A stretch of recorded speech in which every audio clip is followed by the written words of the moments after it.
نحمده ونستعينه ونستغفره ونؤمن به ونتوكل عليه ونعوذ بالله من شرور أنفسنا ومن سيئات أعمالنا من يهده الله فلا مضل له ومن يضلله فلا هادي له ونشهد أن لا إله إلا الله وحده لا شريك له ونشهد أن سيدنا وسندنا وحبيبنا ومولانا محمدا عبده ورسوله الذي أرسل إلى الناس كافة بشيرا ونذيرا وداعيا إلى الله بإذنه وسراجا منيرا أما بعد فقد قال الله تعالى في كلامه المجيد وفي فرقانه الحميد أعوذ بالله من الشيطان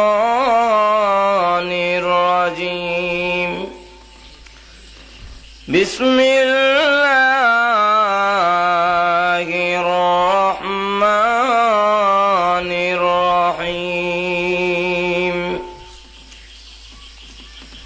يا أيها الذين آمنوا قوا أنفسكم وأهليكم نارا وقودها الناس والحجارة عليها ملائكة غلاظ شداد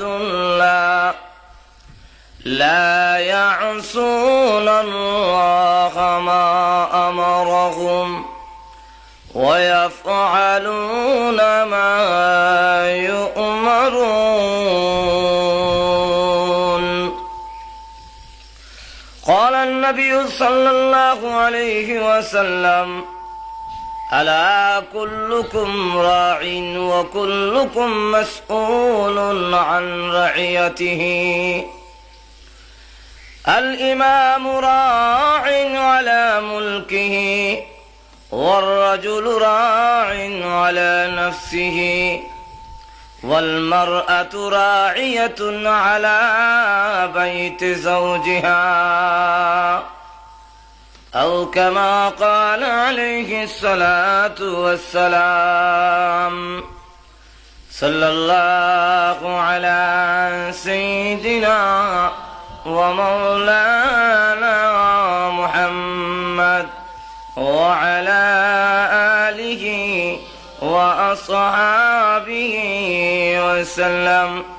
صلى الله على سيدنا ومولانا محمد وعلى آله وأصحابه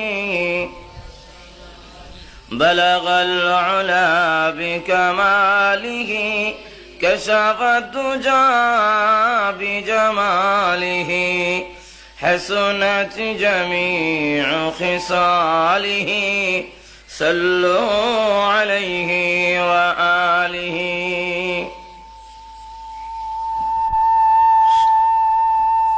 সম্মানিত আজকের মাহফিলের সভাপতি মুহাদ্দিসুল্লাহুল আলী মুআজ্জাজ মুকাররম উলামায়ে কেরাম, উপস্থিত সমবেত ইসলাম প্রিয় মুসলমান ভাইরা, পর্দার অন্তরালে অত্যন্ত শ্রদ্ধেয় মা বোনেরা, আল্লাহ রাব্বুল আলামিনের দরবারে লাখ কোটি শুকর আদায় করছি, যিনি অত্যন্ত দয়া করে আজকের এই তাফসীরুল কোরআন মাহফিলে আমাদেরকে শরীক হওয়ার তৌফিক দান করেছেন, এই জন্য শুকর আদায় করছি আলহামদুলিল্লাহ। আমাকে বিভিন্ন দিক থেকে বিভিন্ন ভাবে আলোচনা করার জন্য যা বলা হয়েছে, সবটির সমন্বয় সাধন করার জন্য আমি আপনাদের সামনে পবিত্র কোরআন শরীফের সূরাতুত তাহরিমের 6 নম্বর আয়াতে কারিমা তেলাওয়াত করেছি। রাসূল করিম সাল্লাল্লাহু আলাইহি ওয়াসাল্লামের অসংখ্য হাদিস থেকে একখানা হাদিস পাঠ করেছি। কোরআন শরীফের আয়াত ও রাসূলের হাদিসকে সামনে রেখে কিছু আলোচনা উপস্থাপন করার চেষ্টা করব। আল্লাহ যেন ইখলাসের সাথে বলার তৌফিক দান করেন, সকলে বলেন আমিন। এই সূরাতুত তাহরিমের 6 নম্বর আয়াতে আল্লাহ রাব্বুল আলামিন বলেন, ইয়া আইয়ুহাল্লাযীনা আমানু, হে ঈমানদাররা, কু আনফুসাকুম ওয়া আহলিকুম নারা, নিজেকে এবং পরিবারকে জাহান্নামের আগুন থেকে বাঁচাও। কোন আগুন? ওয়াকুদুহান নাসু ওয়াল হিজারা, যে আগুনের ইন্ধন হবে, লাকড়ি হবে, জ্বালানি হবে মানুষ আর পাথর। আলাইহা মালাইকাতুন গিলাজুন শিদাদ, সেখানে মোতায়েন করা আছে ফেরেশতা সমূহ এমন, গিলাজুন শিদাদ, তারা পাষাণ এবং কঠোর। লা ইয়াসুনাল্লাহা মা আমারাহুম ওয়া ইয়াফআলুনা মা ইউমারুন, তারা আল্লাহর হুকুমের বিরুদ্ধাচরণ করে না, নাফরমানি করে না, আল্লাহ যা করতে বলেন তাই করেন। এই হলো আয়াতের অর্থ। রাসূল সাল্লাল্লাহু আলাইহি ওয়াসাল্লাম বলেন, আলা কুল্লুকুম রাঈন ওয়া কুল্লুকুম মাসউলুন আন রাইয়াতিহি, প্রত্যেকটি মানুষ রাখাল, দায়িত্বশীল, আর তার দায়িত্ব সম্পর্কে কিয়ামতের মাঠে জিজ্ঞাসিত হবে। আল্লাহর দরবারে তার দায়িত্বের জবাবদিহি করতে হবে। আর একটু ব্যাখ্যা দিয়ে রাসূল বলেন, আল ইমামু রাঈন আলা মুলকিহি, যিনি দেশের ইমাম অর্থাৎ রাষ্ট্রপ্রধান, সে জবাবদিহি করতে হবে পুরা দেশের। ওয়ার রাজুলু রাঈন আলা নাফসিহি, আর প্রতিটি মানুষ তার নিজের দেহের দায়িত্বশীল। ওয়াল মারআতু রাঈয়াতুন আলা বাইতি যাওজিহা, আর প্রত্যেকটি মহিলা তার দায়িত্বশীল হলো তার ঘরের, স্বামীর যে ঘর আছে সেই ঘরের দায়িত্বশীলা। কিয়ামতের মাঠে আহকামুল হাকিমিন, আল্লাহ রাব্বুল আলামিনের দরবারে তার দায়িত্ব সম্পর্কে জবাবদিহি করতে হবে। তাই এবার আসুন, হাদিসের অর্থ বলা হলো, আমরা প্রত্যেকটা মানুষ অনেকেই দোষারোপ করি, কেউ সরকারি দলকে, সরকারকে, কেউ বিরোধী দলকে।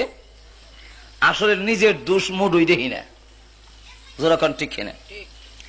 বর্তমান আওয়ামী সরকার আলিম উলামার প্রতি নির্যাতন করছে, মাদ্রাসা মসজিদ ইসলামের উপর আক্রমণ করছে, এই দোষারোপ করি মনে করি না।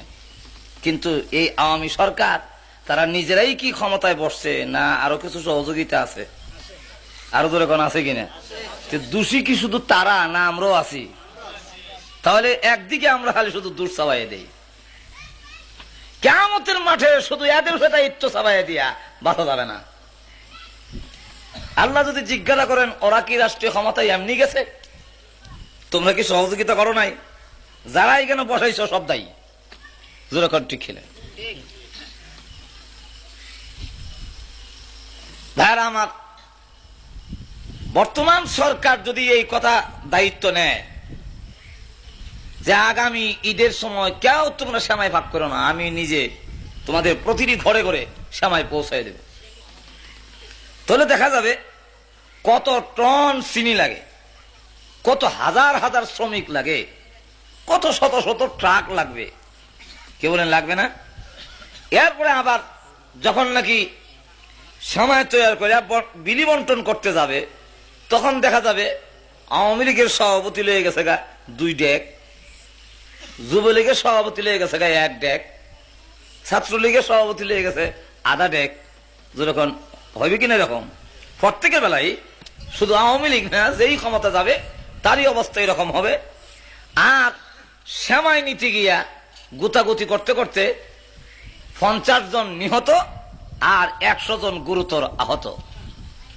আনন্দ হইব দূরের কথা, সারা দেশের মধ্যে কান্নার রুল ভরে যাবে। যেরকম ঠিক না? আর এমনি আমরা প্রত্যেকটা গরিব ধনী প্রত্যেকে যখন দায়িত্ব গ্রহণ করে, প্রতিটি ঘর থেকে যখন দায়িত্ব গ্রহণ করে, আমি গরিব হতে পারি কিন্তু আমার দায়িত্ব আমি পরিবারের কর্তা হিসাবে আমার ঘরে সেমাই ভাগ করা। কি বলেন ঠিক না? তখন দেখেন ঈদের দিন গরিব হোক ধনী হোক প্রত্যেকের ঘরে আনন্দ হয়নি? আরো জোরে হোকা হয়নি? এই যে আনন্দ হয় কেন? প্রত্যেকটা ঘরের দায়িত্বশীল যে সে এই দায়িত্ব নিয়েছে যে আমার ঘরে যেভাবেই হোক আমি কিছু তৈরি করতে হবে। যেরকম ঠিক না? দায়িত্ব নেওয়া প্রতিটি ঘর থেকে দেখা গেছে আনন্দের জোয়ার বয় ঈদের দিন। আর যদি সরকার একা দায়িত্ব নেয়, সকল মানুষ যদি ঘুমায় থাকে, ঈদের দিন দেখা যাবে আনন্দের চাইতে আরো কান্নার রুল পড়ে যাবে। 10 জন নিহত, 20 জন আহত, আর 50 জনের ঠ্যাং নাই, আর 20 জনের আবার দেখা যায় হাত নাই, মুখের চোখ নাই। যেরকম ঠিক না? ঠিক তেমনি ভাবে আমরা প্রতিটা ঘর থেকে ধর্মীয় ব্যাপারে দায়িত্ব গ্রহণ করি, তাহলে প্রতিটি ঘরে ঘরে দেখা যাবে আনন্দের ইসলামের জোয়ার বইব। যেরকম বইব না, বইব না।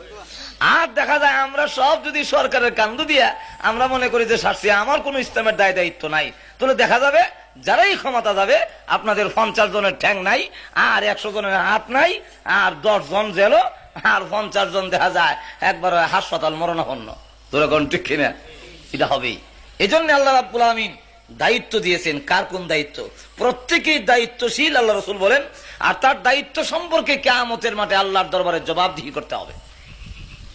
আসুন, কার কি দায়িত্ব বলবো না? অসুবিধা হইতেছে? কার কি দায়িত্ব এটা বোঝার দরকার আছে না? নাই? আল্লাহ প্রত্যেককে দায়িত্ব দিছেনি না দিছে না? আরো যখন দায়িত্ব দিছেনি, প্রত্যেকের দায়িত্ব আছে। এমন কেউ নাই যে আমার কোনো দায়িত্ব নাই, প্রত্যেকের দায়িত্ব আছে। আল্লাহ রাসূল বলেন যে মনে করেন এখনো বিয়ে করছে না, পরিবারের কোনো কর্তাও না, তার উপরে কোনো দায়িত্ব নাই, সেও দায়িত্ব এড়াই যেতে পারবে না। আল্লাহ রাসূল বলেন আর রাজুলু রাইন আলা নাফসিহি, প্রতিটি মানুষ তার মাথার থেকে পা পর্যন্ত এই দেহের রাখাল, সেই এই দেহের দায়িত্বশীল। কিয়ামতের মাঠে জবাবদিহি করতে হবে। হাত কে দিছেন? আরো ধরে কন। আপনি একটু নিজে চিন্তা করে দেখেন, এই হাত আল্লাহর বিরুদ্ধে খরচ করছেন কিনা? পা কে দিছে? চোখ কে দিল? জিহ্বা কে দিল? বুদ্ধি কে দিল? এখন একটু চিন্তা করে দেখেন যে আল্লাহর এই দেওয়া জিনিস আল্লাহর হককে খাটাইলাম না আল্লাহর বিহককে খাটাইলাম? ভাইরা আমার, কিয়ামতের কঠিন ময়দানে যেদিন নাকি এমন প্রচন্ড গরম এবং সকল মানুষ যেদিন একটি ময়দানে উপস্থিত থাকবে, একটি পা ছাড়া দ্বিতীয় পা রাখার কোন জায়গা নাই, যে যেই পা নিয়ে যেখানে দাঁড়ায় আছে এতটুকু জায়গায় দেওয়া হবে, এর চাইতে বেশি নয়। বাসের মধ্যে উঠিয়া যদি সিট না পাওয়া যায় আর কমসে কম জায়গা বেশি পাওয়া যায়, হ্যান্ডেলে ধরে থাকলে মোটামুটি কিছুটা একবার এমনে এমনে, যখন ঠিক না? কিন্তু যদি এমন ভিড় হয় যে নরবার সরবার জায়গা হয় না, কষ্ট বেশি হয় না কম হয়? কিয়ামতের কঠিন ময়দানে এমন ভিড়, যার যতটুকু পার নিচে মাটি আছে এতটুকু জায়গায় দেওয়া হবে,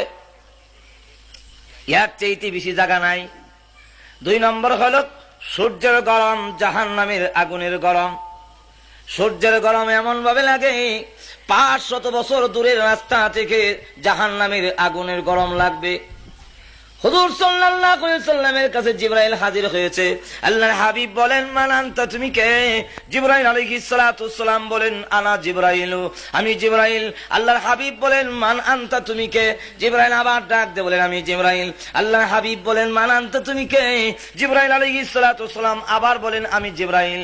এবার ডাক দিয়ে বলেন আল্লাহর নবী, আমি তো একবার দুইবার নয়, আপনার কাছে অনেকবার এসেছি, আপনি কি আমাকে চিনেন না? আমাকে বারবার কেন প্রশ্ন করেন? আল্লাহ হাবিব ডাক দিল, জিবরাইল বহুবার তোমাকে দেখেছি সুন্দর নুরানি চেহারা, কিন্তু আজকে যখন আমার সামনে তুমি দাঁড়ালা তোমার চেহারা এমন কালো, যার এমন কালো দেখা যায় যার ফলে চিন্তা অসুবিধা হইতেছে। জিবরাইল আলাইহিস সালাতু সালাম ডাক দিয়ে বলেন, আল্লাহর হাবিব গো, কেন গো আমি আজকে কালো হইলাম জানেননি? আমি আজকে আপনার কাছে আসার সময় যে রাস্তা দিয়ে আপনার কাছে এসেছি, এই রাস্তাটা হলো জাহান্নাম থেকে 500 বছরের দূরের রাস্তা দিয়ে আপনার কাছে আসলাম। তখন জাহান্নামের একটা গরম হাওয়া আমার দেহে লেগেছে, ওই জাহান্নামের গরম হাওয়া লাগায় আমার সমস্ত দেহ কালো হয়ে গেছে। তাহলে এবার চিন্তা করেন, জাহান্নামের আগুনের গরম, সূর্যের গরম, সূর্য আবার একবার মাথার কাছে চৌকি সুরমা দিতে গেলে সুরমা দানিতে যে একটা কাঠি দেখে, ওই কাঠি যুদ্ধ লম্বা হবে, সূর্য আর মাথার মাঝখানে এতটুকু ভাগ থাকবে। একটু জোরে কর না সুবহানাল্লাহ। আর সূর্যের গরম এখন লাগেনি মনে করেন, আরো জোরে হোকা লাগেনি? দূর কতটুকু? এই পৃথিবী থেকে 9,30,00,000 মাইল দূরে সূর্য। আল্লাহ রাসূল বলেন, বর্তমানে যা হওয়ার আছে সূর্যে, কিয়ামতের কঠিন ময়দানে তার চাইতে আরো 70 গুণ হওয়ার বাড়ায় দেওয়া হবে। এখন বর্তমানে হওয়ার কি পরিমাণ আছে? বিজ্ঞানীরা বলেন বর্তমানে সূর্যের হওয়ার হলো 6000 সেলসিয়াস বা সেন্টিগ্রেড, 6000 হওয়ার আছে। কিয়ামতের কঠিন ময়দানে যদি আরো 70 গুণ বাড়ায় দেওয়া হয়, তাহলে সূর্যের হওয়ার কি পরিমাণ বাড়বো?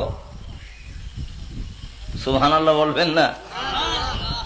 নিচের জমিন আবার তামা, যেরকম কি মাটি হইলে তো আচ্ছা গরমটা একটু কম লাগতো, তামা হওয়ায় গরম আরো বেশি লাগবে। এখন এই ভয়ানক অবস্থায় আল্লাহ যখন রিমান্ড শুরু করে দিবে, ভিতর থেকে সব জবান বন্ধ, হাতে কথা বলবে, পায়ে সাক্ষী দিবে, রুমের গুড়ি গুড়ায় কথা বের হয়ে আসবে, তখন সবগুলো বলতে থাকবে, জিজ্ঞাসা করা হবে, ইন্নাস সামআ ওয়াল বাসারা ওয়াল ফুআদ কুল্লু উলাইকা কানা আনহু মাসউলা। আল্লাহ রাব্বুল আলামিন কি বলবেন, বান্দারা চোখের জবাব দাও, কানের জবাব দাও, হ্যাঁ আল্লাহ অন্তরের জবাব দাও। এক কথায় আমি যত নিয়ামত দিয়েছিলাম, ওই নিয়ামত গুলো কোন খাতে ব্যয় করেছো এর জবাব দাও। শুধু তা না, হাদিস শরীফের মধ্যে আরো উল্লেখ আছে, আল্লাহ রাসূল বলেন, লা তাজালু কাদামা ইবনে আদামা হাত্তা ইউসআলা আন খামসিন ওয়া আন উমরিহি ফিমা আফনা। আল্লাহর হাবিব বলেন, তখন তার করে জিজ্ঞাসা করা হবে, গোটা জিন্দেগি কোন খাতে ব্যয় করেছো জবাব দাও। তোমার মাথার থেকে পা পর্যন্ত হাতের রাখালি, হাতের দায়িত্ব তোমার কাছে দেওয়া হয়েছিল, নাকের দায়িত্ব তোমার কাছে দেওয়া হয়েছিল, কানের দায়িত্ব তোমার কাছে দেওয়া হয়েছিল, চোখের দায়িত্ব তোমার কাছে দেওয়া হয়েছিল, মেধা বুদ্ধির দায়িত্ব তোমার কাছে দেওয়া হয়েছিল, পায়ের দায়িত্ব তোমার কাছে দেওয়া হয়েছিল, অন্তরের দায়িত্ব তোমার কাছে দিয়েছিলাম রে বাংলা। এখন বলো, চোখ দিয়ে তুমি কি দেখেছো? সারা জীবন টেলিভিশন দেখলেন, সিনেমা দেখলেন, এই চোখ দিয়ে গুনার কাজে ব্যবহার করলেন। এখন জবাব দাও, কোন খাতে ব্যয় করেছো? নাক দিয়ে তুমি কি ঘ্রাণ নিয়েছো? হাত দিয়ে তুমি কি করেছো? পা দিয়ে তুমি কি করেছো? বান্দা অন্তরে কি চিন্তা করেছো, কি পরিকল্পনা করেছো? সবটির জবাব না দেওয়া পর্যন্ত 50,000 বছর দাঁড়ায় থাকতে হবে, এর ভিতরে একটা পাও লড়াবার পারমিশন দেওয়া হবে না। এখন জবাব দাও। আপনারা কি মনে করছেন যে এমনি ছেড়ে দেওয়া হবে? ঘুমে গেছেন? দুনিয়াতে আইলেন আর গেলেন, খাইলেন, এরপরে আল্লাহ বুঝি এমনি সৃষ্টি করছে। আল্লাহ অন্য আয়াতে বলেন, আবাসিবতুম আন্নামা খালাকনাকুম আবাসান ওয়া আন্নাকুম ইলাইনা লা তুরজাউন। আল্লাহ রাব্বুল আলামিন বলেন, তোমরা কি মনে করেছো আমি অনর্থক সৃষ্টি করেছি? তোমাদেরকে এমনি ছেড়ে দেওয়া হবে? একদিন জবাবদিহি করতে হবে। কি বলেন, ঠিক কিনা? আরো যখন ঠিক কিনা? ওই দিন দায়িত্ব সম্পর্কে আল্লাহর দরবারে জিজ্ঞাসিত হবে। এখন তোমার দায়িত্ব সম্পর্কে জবাব দাও। তুমি কোনো দায়িত্ব নাই, মেম্বারও না, চেয়ারম্যানও না, এমপিও না, পরিবারের কোনো কর্তাও না, গ্রামের কোনো সর্দারও না। এখন নিজের মাথার থেকে পা পর্যন্ত এই দেহের রাখালি তোমার হাতে ছিল তো? যেরকম ছিল না? আমি ইচ্ছা করলেই গুনার কাম থেকে, আমি চেষ্টা করলেই, বান্দা যখন গুনার কাম থেকে বাঁচার জন্য চেষ্টা করে, সার্বিক ক্ষমতা যখন প্রয়োগ করে, আল্লাহ বলেন তুমি যেখানে অপারক হও, আমি আল্লাহ তখন তোমাকে সাহায্য করবে। আর তুমি যদি গুনার কাম করার জন্য কিছু ইচ্ছা করো, এটা তো আবার সহযোগিতা আছে, করতে পারো, যখন সুযোগ আসেনি, আরো যখন আসেনি না নাই, আল্লাহ সেই সুযোগ দিয়ে রেখেছেন। এখন এই অবস্থায় ভাইরা আমার, যেমন দেখেন ইউসুফ নামে এক ছেলে, কি নাম? ইউসুফ। তো তাকে বলা হয় ইউসুফে সানি, দারুন দেওবন্দ মাদ্রাসায় পড়ে। ইউসুফে সানি মানে ইউসুফ আলাইহিসসালামের মতো সুন্দর। এই ছেলে যখন কিতাব নিয়ে মাদ্রাসায় যায়, তো এক বাড়ির কাছে দিয়ে যায়, এক জমিদার মেয়ে এই সুন্দর ছেলে দেখে তার প্রতি লোভ হয়েছে। যেভাবেই হোক তাকে প্রলোভন দিয়ে বাড়িতে নিছে, যে একটু পানি ভরা দিবেন, আপনি একটু বাড়িতে আসেন, আমাদের জমিদার মেয়ে আপনাকে একটু ডাকছে। এই প্রলোভন দিয়ে বাড়িতে নিয়ে ঘরের দরজা বন্ধ করে দিছে। বন্ধ করে তার যা বলার সেই বলতেছে, যদি এখন আমার আর্য আকাঙ্ক্ষা তুমি পূরণ না করো, তাহলে আমি এখন চিৎকার দেব, তোমার বাঁচার কোনো উপায় নেই। এই ছেলে দেখলো এখন আমার বাঁচার আর কোনো উপায় নাই, শেষ পর্যন্ত বলল যে আমার তো ফেড একটা সিফা মারছে, লেট্রিনে যেতে হবে।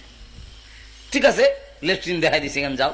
সেই লেট্রিনে গিয়া যেই কোনো ভাবি হোক একটু পায়খানা নাকে লাগাইছে, কিছু মাথা লাগাইছে, কিছু শরীর লাগাইছে। গুনার থেকে বাঁচার জন্য এই কৌশল অবলম্বন করছে। এটা কি সহজে লাগাইতে মন চায়? পায়খানার গন্ধ কি ভালো লাগে? আরো যখন ভালো লাগে, তো যেই মাত্র শরীরে পায়খানা লাগাই আগে মহিলার কাছে হাজির হয়েছে, এমনি আরেকটা খাচ্ছিল মৌলবি ধরে আনছে, এটা শরীরের চামড়া সুন্দর হইল, এটা বলা না, দিছে বিদায় করে। সে তখন দৌড় দেয় ঘরতে বাইরে, আল্লাহ পায়খানার উসিলায় গুনার কাম থেকে বেঁচে গেলাম।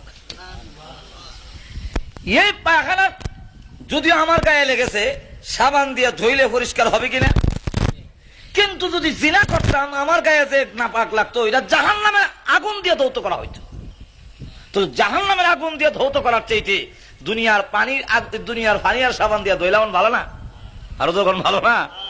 এখন দৌড়ে গিয়ে একটা হাউসের মধ্যে পয়লা সাবান দিয়ে ভালো করে গোসল গোসল কইরা শেষে যখন নাকি ক্লাসে গিয়ে বসছে, তো তিনি হুজুর, তিনি হাদিস পড়ান আর মাঝে মাঝে বলেন, আমার নাকি কেন যেন বেহেশতের সুঘ্রাণ লাগতেছে।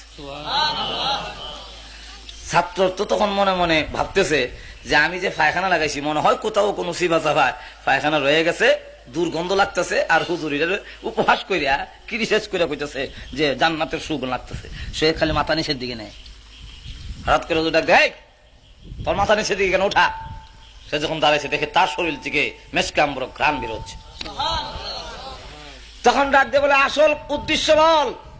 হুজুর আমার উদ্দেশ্য কি, আমি তো খুব ভালো করে ধুইছি, সাবান দিয়ে খুব পরিষ্কার করছি, হুজুর এরপরে মনে কোথাও কিছু রয়ে গেছে।